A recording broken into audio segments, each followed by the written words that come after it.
Student, आप हमें आज फेसबुक लाइव पर देख सकते हैं क्लास 12 की फिजिक्स और हमारे YouTube channel Vijay coaching classes Sirmaur physics house पर आप हमें देख सकते हैं। पिछले पिछले वीडियो में हमने पढ़ा था कि आवेश की उत्पत्ति कैसे हुई, आवेश के बारे में आपने जाना और इस में आप आवेश उत्पत्ति के इलेक्ट्रॉनिक सिद्धांत के बारे में आप पढ़ेंगे। पिछले कक्षा में हमने पढ़ा था कि धनावेश किसे कहा जाता है और ऋणावेश किसे कहा जाता है और इसका नाम धनावेश और ऋणावेश ही क्यों दिया गया। तो आप लोगों को फिर से एक बार बता दें कि जब दो पदार्थों को आपस में रगड़ा जाता है, एक पदार्थ में धनावेश और दूसरे पदार्थ में ऋणावेश उत्पन्न हो जाता है। तो धनावेश किसे कहा जाता है हमने आपको बताया था। तो धनावेश का मतलब ये हो गया कि जब कांच की छड़ को रेशम के कपड़े से रगड़ा जाता है तो कांच की छड़ पर जो आवेश उत्पन्न होता है उसे धनावेश कहा जाता है। और जब एवोनाइट की छड़ या प्लास्टिक की छड़ को ऊनी कपड़े या बिल्ली की खाल से रगड़ा जाता है तो एवोनाइट की छड़ में जो आवेश उत्पन्न होता है उसे ऋणावेश कहा जाता है। हमने आपको प्रीवियस अपने वीडियो में ये भी बताया था, क्लास में ये भी बताया था कि आखिर इसे धनावेश और ऋणावेश ही नाम क्यों दिया गया। अब बताए थे गणित में दो ही ऐसे चिन्ह हैं, प्लस और माइनस, जो समान मात्रा में होते हैं तो उनका कुल योग शून्य होता है। उसी प्रकार से हम ये कह सकते हैं कि अगर प्लस प्रकृति में जितने भी पदार्थ उपस्थित हैं उनमें सभी पदार्थों में धनावेश और ऋणावेश की मात्रा बराबर होती है। इसी प्रकार से हम ये कह सकते हैं कि संपूर्ण प्रकृति का या संपूर्ण ब्रह्मांड का कुल आवेश शून्य है, क्योंकि प्रत्येक पदार्थ में धनावेश और ऋणावेश की कुल मात्रा आपस में बराबर होती है। तो वहां से हमने तो ये देखा था कि जब धनावेश किसे कहा जाता है, ऋणावेश किसे कहा जाता है, तो फ्रैंकलिन ने एक सारणी बनाई कि आखिर धनावेश किस पदार्थ में उत्पन्न होता है और ऋणावेश किस पदार्थ में उत्पन्न होता है। तो यहाँ पर आप एक सारणी देखिए, यहाँ पर सारणी में आपको कांच, पलायन, ऊन, सिल्क, धातु, रबर, मोम, प्लास्टिक और सबसे लास्ट में क्या है, गंधक है। तो जब यहाँ पर ऊपर वाली वस्तु को नीचे वाली वस्तु, कहने का मतलब सारणी में दो पदार्थों को जो आपस में रगड़ा जाता है तो एक पदार्थ में धनावेश और दूसरे पदार्थ में ऋणावेश उत्पन्न होगा। तो सारणी देखिए, जब कांच ऊपर है और यहाँ पर सिल्क क्या है, नीचे, रेशम का कपड़ा। तो जब यहाँ पर कांच ऊपर है और सिल्क नीचे है तो जब हम दो कांच और सिल्क को आपस में रगड़ते हैं तो कांच के क्षण पर धनावेश उत्पन्न होगा और रेशम के कपड़े में ऋणावेश उत्पन्न होगा। उसी प्रकार तो कहने का मतलब ये हो गया कि जब ऊपर वाली वस्तु को नीचे वाली वस्तु से रगड़ा जाता है तो ऊपर वाली वस्तु में धनावेश और नीचे वाली वस्तु में ऋणावेश उत्पन्न होता है। अगर यहीं पर करें तो अगर हम प्लास्टिक और सिल्क की बात करें तो सिल्क में और प्लास्टिक को जब रगड़ते हैं तो सिल्क में धनावेश और प्लास्टिक में ऋणावेश उत्पन्न होता है। तो यहाँ से देखिए आप, तो यहाँ से क्या स्पष्ट हो गया कि सारणी में जो ये हमारे पदार्थ दिए हुए हैं, जब ऊपर वाली वस्तु को नीचे वाली वस्तु से रगड़ा जाता है तो ऊपर वाली वस्तु में धनावेश और नीचे वाली वस्तु में ऋणावेश उत्पन्न होता है। अब जैसे आगे हम चर्चा करते थे, आगे हम चर्चा करेंगे कि विद्युत ऊर्जा क्या है। तो विद्युत ऊर्जा, ध्यान सुनिएगा कि विद्युत ऊर्जा किसे कहा जाता है। वह ऊर्जा जिसके कारण किसी पदार्थ में हल्की वस्तुओं को आकर्षित करने का गुण उत्पन्न हो जाता है, उसे विद्युत ऊर्जा कहते हैं। चूंकि यह ऊर्जा किसके कारण उत्पन्न होती है, घर्षण के कारण उत्पन्न होती है, अतः इसे घर्षण विद्युत भी कहा जाता है। इसमें आवेश स्थिर रहता है, इसलिए इसे स्थिर वैद्युत भी कहा जाता है। तो यहाँ पर हम विद्युत ऊर्जा की डिफिनीशन लिख लेते हैं।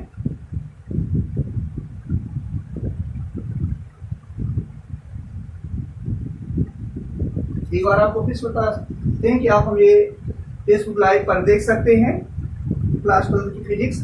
आपको अगर इसमें साउंड अच्छे से समझ फेसबुक लाइव में समझ नहीं आ रहा तो हमारा 1 तारीख से वीडियो अपलोड होगा यूट्यूब चैनल हमारे Vijay coaching classes physics house Sirmaur में, आप देख सकते हैं। तो यहाँ पर हम बात क्या कर रहे हैं, विद्युत ऊर्जा। तो वह ऊर्जा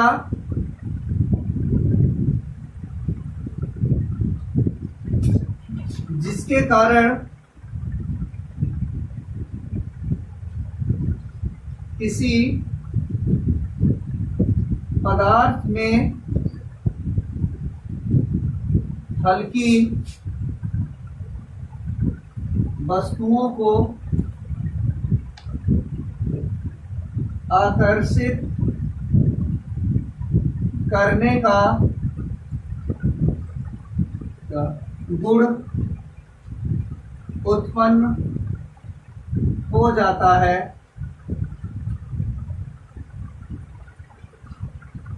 उसे विद्युत ऊर्जा कहते हैं। एक बार फिर सुनिए, जब हम कांच की छड़ को रेशम के कपड़े से रगड़ा था तो ये जो कांच की छड़ है वो कागज के छोटे छोटे टुकड़ों को अपनी ओर आकर्षित कर लेता है। तो कहने का मतलब वो ऊर्जा क्या कहलाती है? हमारी विद्युत ऊर्जा कहलाती है। चूंकि देखिए ये रगड़ने पर उत्पन्न हुआ था, चूंकि यह ऊर्जा रगड़ने या घर्षण के कारण उत्पन्न होती है, अतः इसे घर्षण विद्युत कहा जाता है। अब देखिए हमने कहा कि जब दो पदार्थों को आपस में रगड़ा जाता है तो देखिए यहाँ पर क्योंकि यह ऊर्जा रगड़ने के कारण या घर्षण के कारण उत्पन्न होती है, अतः इसे घर्षण विद्युत कहा जाता है। इसमें आवेश स्थिर रहता है, अतः इसे स्थिर वैद्युत भी कहा जाता है। आप इसे नोट कर सकते हैं। एक बार फिर सुनिए, विद्युत ऊर्जा किसे कहते हैं? वह ऊर्जा जिसके कारण किसी पदार्थ में हल्की वस्तुओं को आकर्षित करने का गुण उत्पन्न हो जाता है, उसे विद्युत ऊर्जा कहते हैं। चूंकि यह ऊर्जा रगड़ने या घर्षण के कारण उत्पन्न होती है, अतः इसे घर्षण विद्युत कहा जाता है। इसमें आवेश स्थिर रहता है, अतः इसे स्थिर विद्युत भी कहा जाता है। ये हमारी क्या होगी? विद्युत ऊर्जा की डेफिनेशन होगी। आप इसे नोट कर लीजिए और इसको रिवाइज करिए। फिर से अब अगली हेडिंग, आवेशित पदार्थ किसे कहते हैं?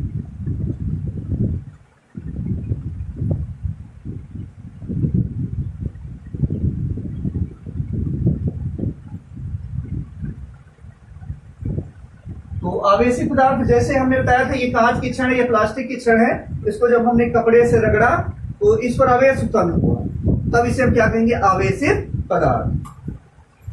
तो क्या कहेंगे? जिन पदार्थों में, ठीक है, सुनिए, जिन पदार्थों में हल्की वस्तुओं को आकर्षित करने का गुण उत्पन्न हो जाता है, उसे आवेशित पदार्थ कहा जाता। ये हमारा हुआ। और आप यहाँ पर आवेशित पदार्थों के बारे में जान गए, विद्युत ऊर्जा किसे कहते हैं इसके बारे में जान गए। अब आपको हम बताएंगे कि आवेश उत्पत्ति का इलेक्ट्रॉनिक सिद्धांत। इलेक्ट्रॉनिक सिद्धांत है क्या? आवेश उत्पत्ति का, इसके बारे में हम चर्चा करेंगे। तो यहाँ पर अगली हेडिंग है हमारी, आवेश उत्पत्ति का इलेक्ट्रॉनिक सिद्धांत। पहले आप लोग ये सभी नोट कर लीजिए। अब कोई दिक्कत होती है, अगर हमारे फेसबुक लाइव में आपको हमारी आवाज समझ में नहीं आती है, तो आपको 1 तारीख से Vijay coaching classes Sirmaur physics house YouTube channel में आपको ये वीडियो अपलोड कर दी जाएगी, तो आप वहां से देख सकते हैं। अगर आपको फेसबुक लाइव में समझ में नहीं आ रही है तो आवेश उत्पत्ति के इलेक्ट्रॉनिक सिद्धांत आप इसको नोट कर लिए होंगे, तो इसको हम मिटा देते हैं।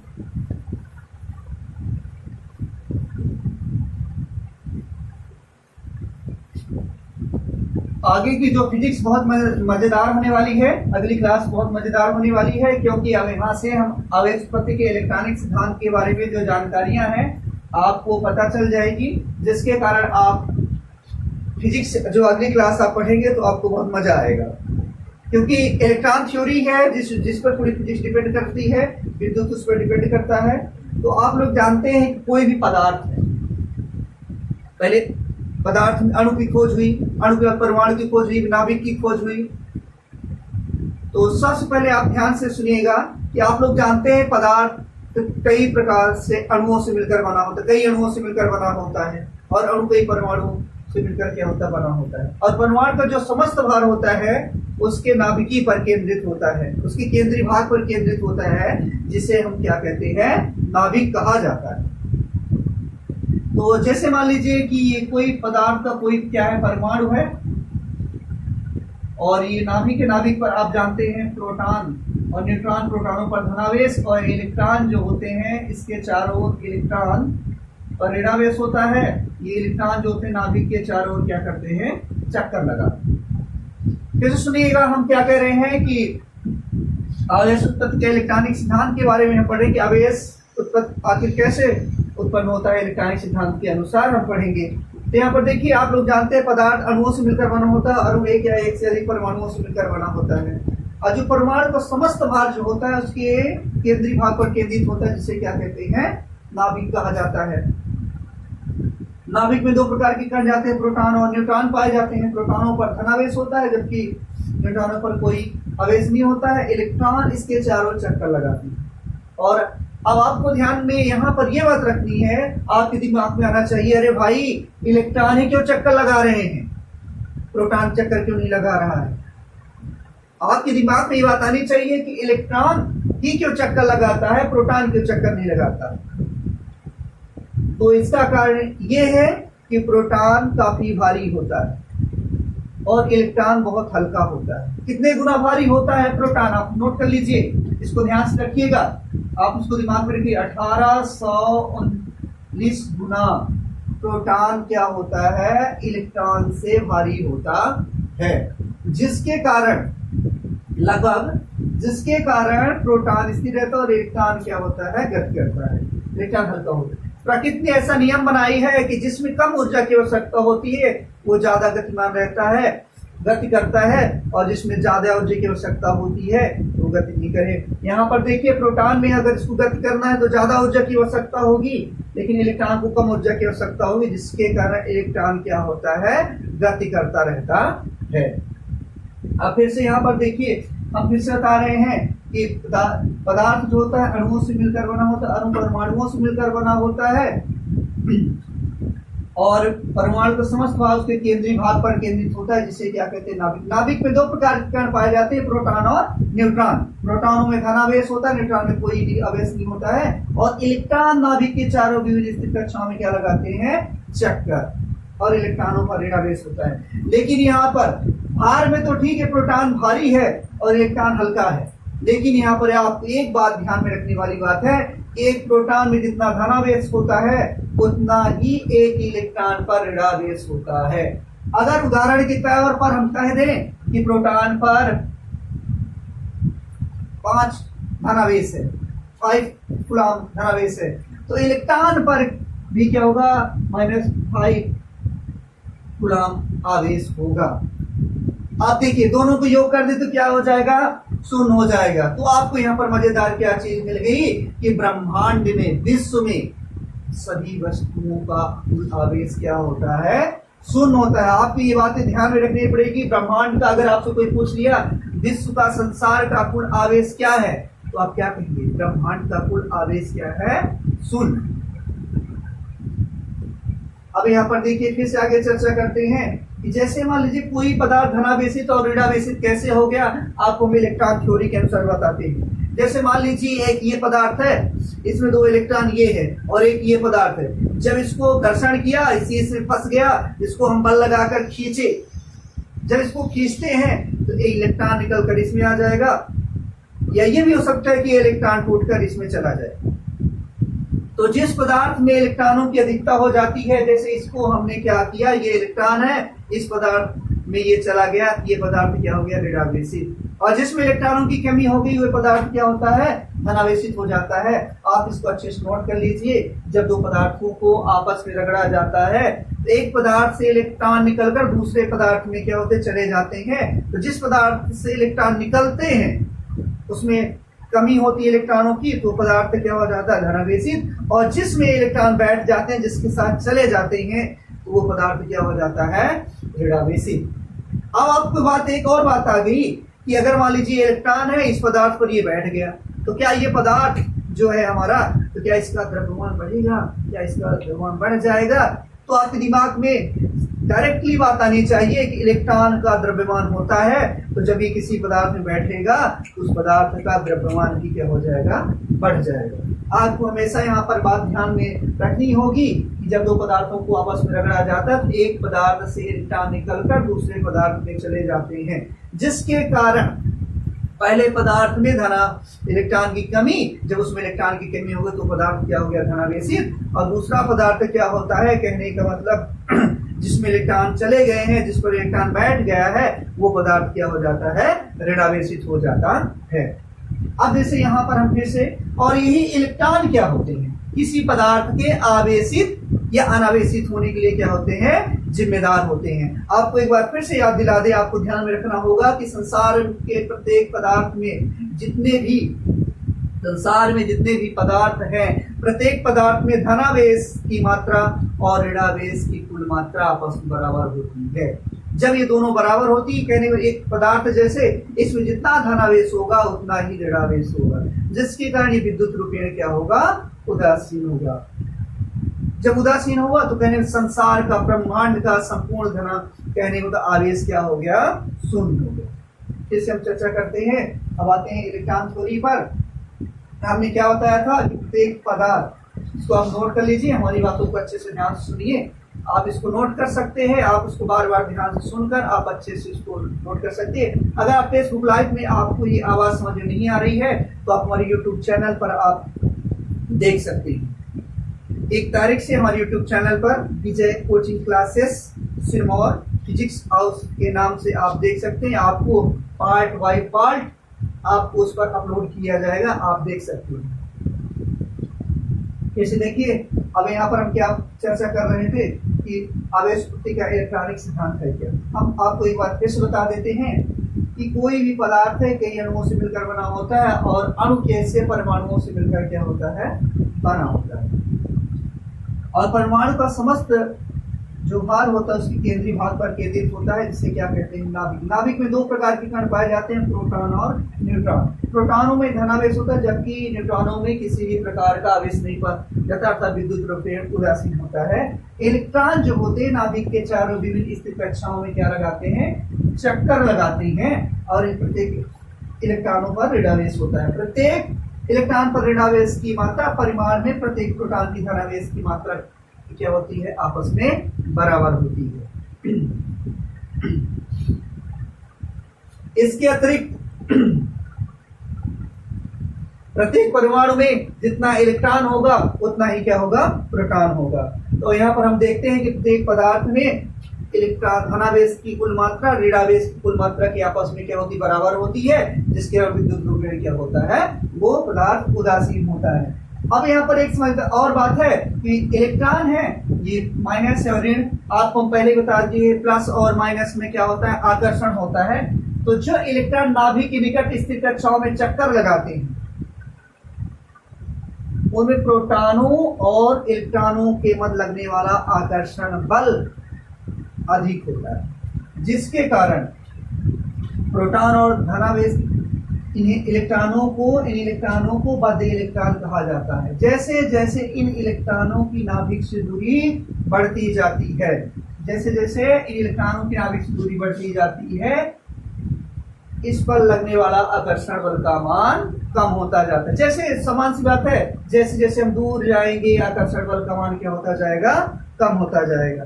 अब देखिए सबसे, अब इसकी अंतिम कक्षा में, बाह्य कक्षा में घूमने वाले इलेक्ट्रॉन और नाभिक के बीच लगने वाला आकर्षण बल का मान बहुत ही कम होता है।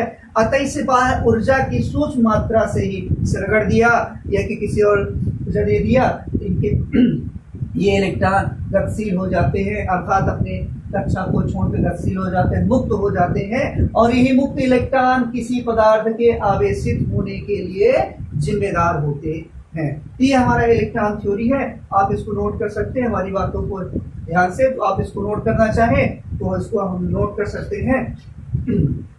देखिए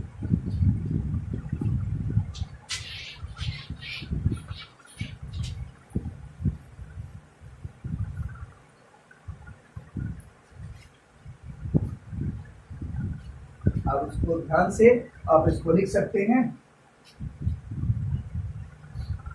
ध्यान से देखिए क्या कह रहे हैं आवेश सूत्र के इलेक्ट्रॉनिक सिद्धांत। देखिए चूंकि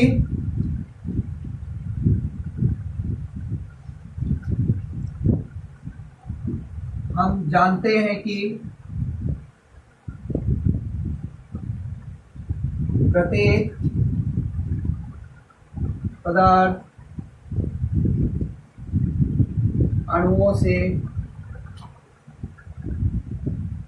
मिलकर बना होता है।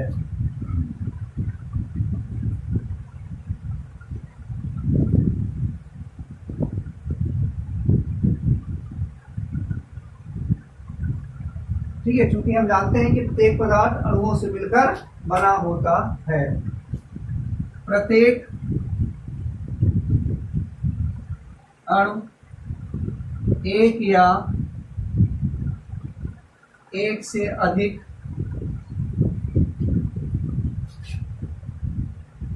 परमाणुओं से मिलकर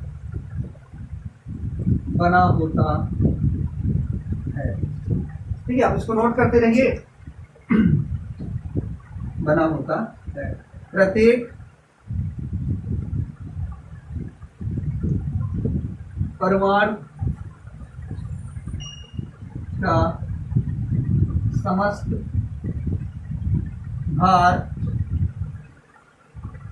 उसके केंद्रीय भाग पर केंद्रित होता है, जिसे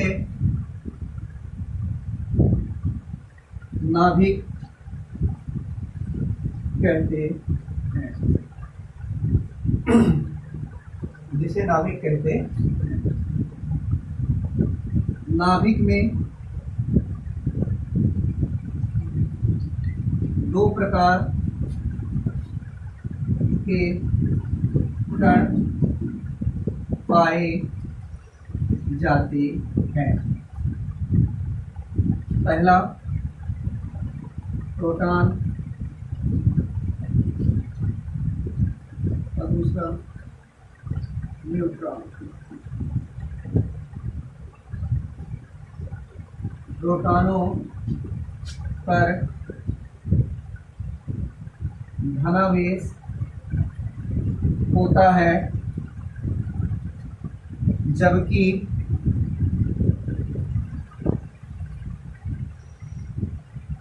न्यूट्रॉनों पर किसी भी प्रकार का आवेश नहीं पाया जाता है। अब इसको नोट कर सकते हैं।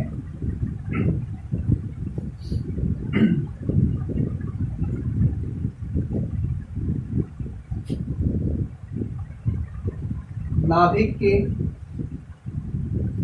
चारों ओर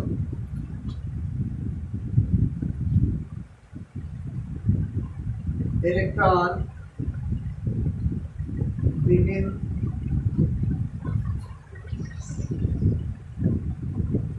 स्थिर कक्षाओं में चक्कर लगाते हैं।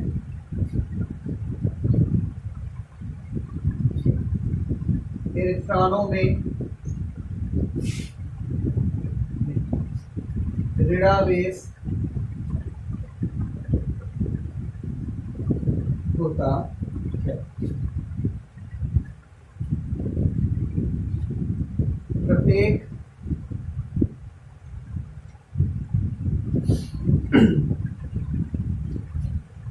इलेक्ट्रॉन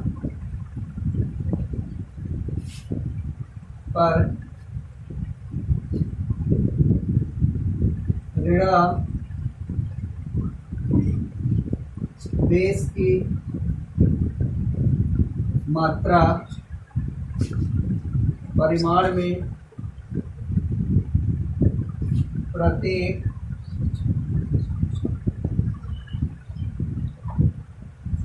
प्रोटॉन के धनावेश की मात्रा के बराबर होता है। अब से लिख लीजिए और अच्छे से आप इसको पढ़ लीजिए, लिख लीजिए आप जल्दी।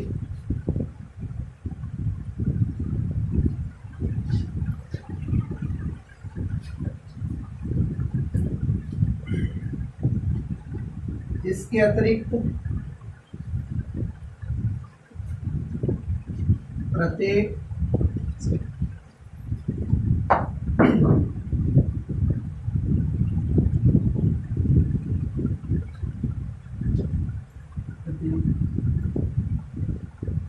परमाणु में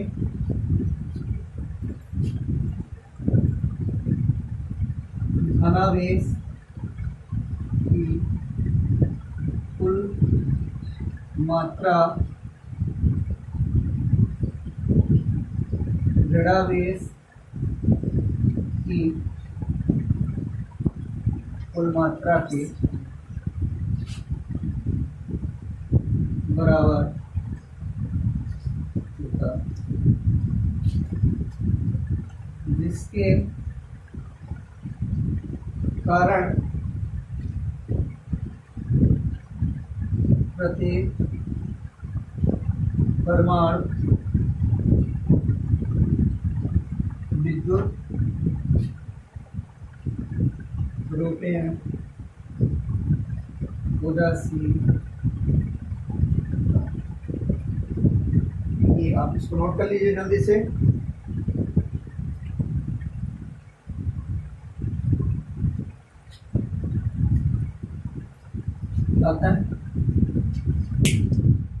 प्रत्येक पदार्थ में धनावेश और ऋणावेश की कुल मात्रा आपस में बराबर होती है।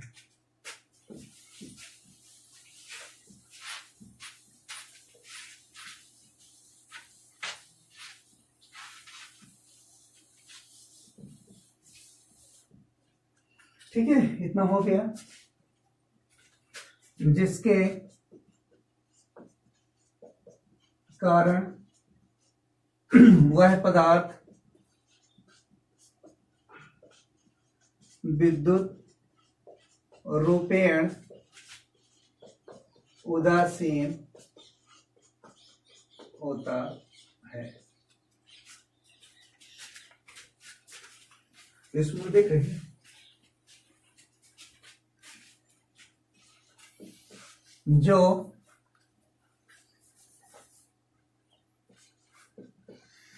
इलेक्ट्रॉन जो इलेक्ट्रॉन नाभिक के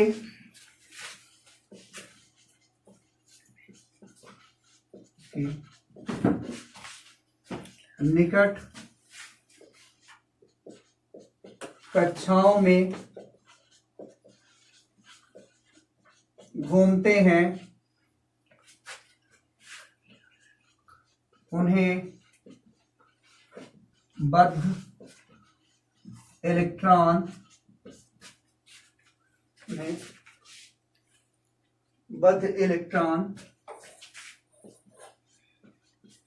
कहा जाता है, क्योंकि इन इलेक्ट्रॉनों और नाभिक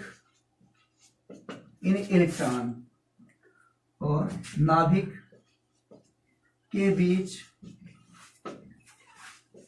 लगने वाला आकर्षण बल बहुत ही प्रबल होता है। नोट कर लीजिए आप इसको। हम कह रहे हैं जो इलेक्ट्रॉन नाभिक के निकट स्थित कक्षाओं में घूमते हैं उन्हें बद्ध इलेक्ट्रॉन कहा जाता है, क्योंकि इन इलेक्ट्रॉन और नाभिक के बीच लगने वाला आकर्षण बल बहुत ही प्रबल होता है। जैसे जैसे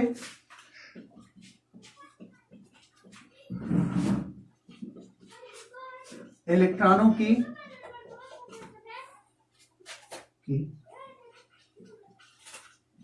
नाभिक से दूरी बढ़ती जाती है, इन इलेक्ट्रॉनों पर लगने वाले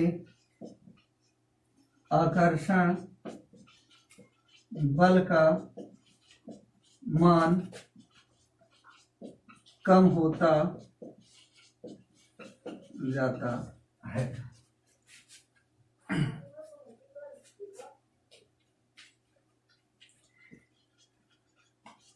अंतिम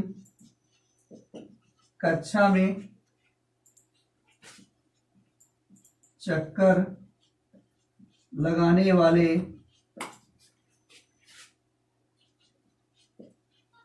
इलेक्ट्रॉन पर आकर्षण बल का मान बहुत ही कम होता है। हम कह रहे हैं कि अंतिम कक्षा में चक्कर लगाने वाले इलेक्ट्रॉन पर आकर्षण बल का मान बहुत ही कम होता है। अतः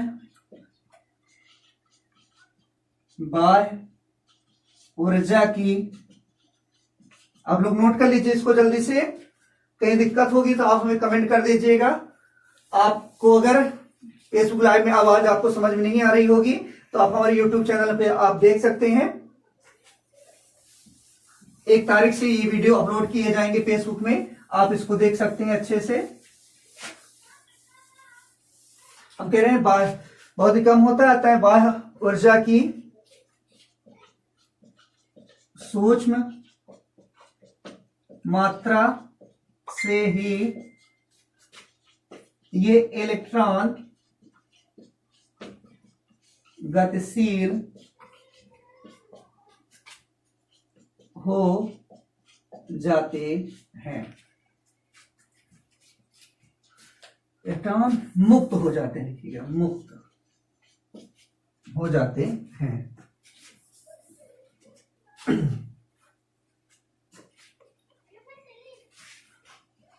और पृष्ठ पर गति करने लगते हैं।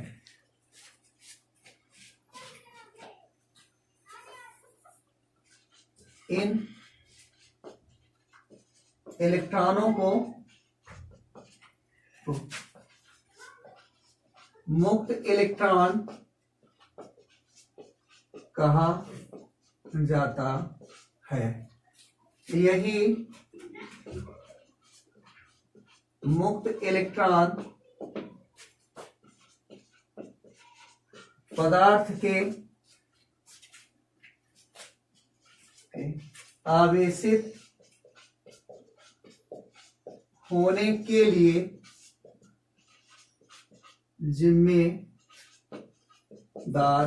हैं। यही आवेश उत्पत्ति का इलेक्ट्रॉनिक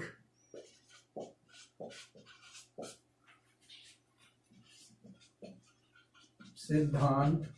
सही, पूरा हो गया। आप इसको नोट कर लीजिए और आप इसको ध्यान से एक बार सुन लीजिए। हम कहते हैं प्रत्येक पदार्थ अणुओं से मिलकर बना होता है और अणु एक या एक से अधिक परमाणुओं से मिलकर बना होता है। प्रत्येक परमाणु का समस्त भार उसके केंद्रीय भाग पर केंद्रित होता है, जिसे नाभिक कहा जाता है। नाभिक में दो प्रकार के कण पाए जाते हैं, प्रोटॉन और न्यूट्रॉन। प्रोटॉनों में धनावेश, जबकि न्यूट्रॉनों में किसी भी प्रकार का आवेश नहीं पाया जाता है। नाभिक के चारों निकट स्थित कक्षाओं में इलेक्ट्रॉन चक्कर लगाते हैं और इलेक्ट्रॉनों पर ऋणावेश होता है। प्रत्येक इलेक्ट्रॉन पर ऋणावेश की मात्रा परिमाण में प्रत्येक प्रोटॉन की धनावेश की कुल मात्रा के बराबर होती है। इसके अतिरिक्त प्रत्येक पदार्थ में प्रत्येक परमाणु में इलेक्ट्रॉनों की संख्या प्रोटॉनों की संख्या के आपस में बराबर होती है। अर्थात हम कह सकते हैं प्रत्येक पदार्थ में धनावेश की जितनी मात्रा है उतना ही क्या ऋणावेश की मात्रा होती है, जिसके कारण विद्युत रूपेण क्या होता है, उदासीन होता है। अब जो इलेक्ट्रॉन नाभिक के निकट स्थित कक्षाओं में चक्कर लगाते हैं उन्हें बाध्य इलेक्ट्रॉन कहा जाता है, क्योंकि नाभिक और इलेक्ट्रॉनों पर लगने वाला आकर्षण बल का मान क्या होता है, बहुत प्रबल होता है। जैसे जैसे इलेक्ट्रॉनों की दूरी नाभिक से बढ़ती जाती है और तो इन पर लगने वाला आकर्षण बल का मान कम होता जाता है। अंतिम कक्षा में चक्कर लगाने वाले इलेक्ट्रॉनों पर आकर्षण बल का मान बहुत ही कम होता है। अतः इन्हें वायु ऊर्जा की सूक्ष्म मात्रा देने से इलेक्ट्रॉन क्या होते हैं, अपने पृष्ठ से मुक्त होकर, अपने नाभिक से मुक्त होकर पृष्ठ पर गति करने लगते हैं, जिन्हें मुक्त इलेक्ट्रॉन कहते हैं। और यह मुक्त इलेक्ट्रॉन किसी पदार्थ के आवेशित होने के लिए क्या है, जिम्मेदार होती है। आवेश उत्पत्ति का इलेक्ट्रॉनिक सिद्धांत है।